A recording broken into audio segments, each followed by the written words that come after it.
players. So growing up, I was pretty big into Nintendo, but then again, who wasn't? I mean, Mario and Zelda? Classic. And as time went on, games became more sophisticated, but so did the players, and because of that, some people began to wonder whether or not the games that we once thought were straightforward might actually have a hidden meaning behind them. So if you've never considered this before, keep watching, because I'm about to give you 10 mind-blowing video game theories. Also, this may destroy your childhood, so sorry. Number 1 is Super Mario Bros. Is a play. This theory says that Super Mario Bros. 3 was all a stage play and that we're the audience. At the beginning of the game, the red curtains open, then during multiple levels, blocks appear to be bolted to a backdrop, and then at the end of every level, Mario exits stage right. This suggests that Mario and his friends are just actors, which makes a lot of sense considering the lack of continuity between games and the fact that there's a Lakitu that follows you around with a camera during Super Mario 64 and every version of Mario Kart. Wait a minute, if Super Mario was all an act, then did I ever really play it? In which case, was my childhood even real? Mama! Sorry, I almost broke my brain there. I'm okay, let's continue. Number 2 is Earthbound's final boss is a fetus. At the end of the game Earthbound, there's a very memorable boss battle that's extremely bizarre. The theory is that the final boss Gygas is actually a fetus, and since you have to kill him, well, you can kind of put 2 and 2 together about what's going on here. Unfortunately, this makes a lot of sense, because in order to face him, you have to go back in time to his most vulnerable form, and then in order to get to him, you have to go through an opening that looks like a cervix. As if that wasn't disturbing enough, once you're through, you see this. Can you see it? I'll give you a second. How about now? Yeah. Now, believe it or not, there's actually an even darker theory out there about how the fetus got there in the first place, but I'm not getting into that in this video. Now, excuse me while I call my therapist. Number 3 is Metal Gear Solid is just a training simulation. Metal Gear Solid 3 is a popular game that follows the hero Solid Snake into various stealth adventures, except according to this theory, it was all just a training simulation. The idea is that anytime you screw something up in the game or simulation, it ends and you are yanked out of it only to try all over again. There's various pieces of evidence to support this, including at the beginning of the game when one of the characters mishears some dialogue and asks, "Virtual mission?" I think it's funny that some gamers are actually against this theory, like they're angry that if it turned out to be a simulation, that all their hard work to save the world was for nothing. Sorry to tell you, Chief, but it's a video game. They're sort of all simulations. Number 4 is Nazism in The Legend of Zelda. In The Legend of Zelda for NES, there's multiple dungeons with various shapes, such as a lion, an eagle, a snake, and a swastika. Yep, childhood ruined. This theory's been under a lot of debate for a while for 2 important reasons. One is that the shape is not tilted like a Nazi swastika, and the second is that it matches a manji, which is the Japanese symbol for good fortune. But even if this is a manji, it's usually a good idea as a company to steer away from anything that might even be misinterpreted as Nazism.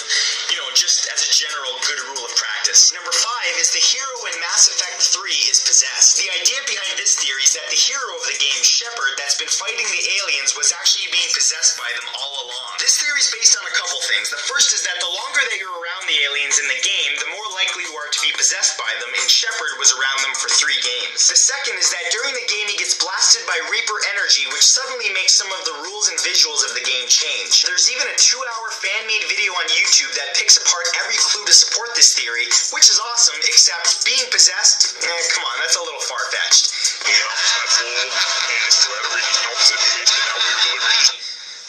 So far-fetched. Number 6 is that in Final Fantasy VIII, Squall is dead. This fan theory says that in the game Final Fantasy VIII, the main character Squall is actually dead. The idea came from the end of Disc 1 of the game when Squall is impaled with an ice shard while fighting a boss, and everything fades to black. Some players believe he's dead because at the beginning of the next disc, or the second half of the game, he mysteriously wakes up without any injury. There's also alternative theories out there, one of them being that he's actually in a playable coma. Speaking of playable coma, I can't play games like this because I'm a completionist and I would end up vegetating on the couch for the 90 hours that it takes to find everything in this game.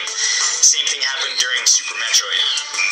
It's kind of a problem. Number 7 is the Great Pokemon War. This theory says that there was a great war in which a lot of people died and you get to play as Ash, one of the survivors. It actually kind of makes sense. Ash's father isn't around because he died in the war. His rival Gary is an orphan for the same reason, and there's training centers and hospitals everywhere. And at one point during the game, Lieutenant Surge tells you that an electric Pokemon saved his life during the war. Now, as convincing as this one is, I don't buy it. Mostly because a war, they're Pokemon. How dangerous can they be? I mean, half of them look like a damn marshmallow, and the most harmful thing they can do is burp or fart at you. Number 8 is Fallout 3 predicts the future. This theory is about how in the third installment of the Fallout game series, there's a radio that was able to predict the future with eerie accuracy. It says that if you kill a certain DJ in the game, there's a radio station that will begin broadcasting from the radio various strings of numbers in Morse code. The creepy part is that apparently the radio was able to accurately predict the death of actor Gary Coleman, as well as the exact date of the BP oil spill. Now, some people believe this to be a hoax, and I should say so. I mean, nobody can predict the future.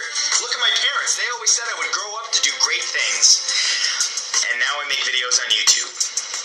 So, yeah. Number 9 is Majora's Mask represents the 5 stages of grief. The Legend of Zelda Majora's Mask is about how Link loses his fairy friend Navi, and he goes looking for her. The theory is that the whole game takes place within Link's mind after he gets knocked out at the beginning of the game, and that everything that happens is based on the 5 stages of grief. Interestingly, not only are all 5 stages represented within the storyline, but they occur in the exact same sequence as real life: denial, anger, bargaining, depression, and acceptance. Honestly, I think this theory is brilliant, especially since the full explanation online makes even more sense. The only problem is I was never able to play it, mostly because I was freaked the fuck out by the face on the moon in the game.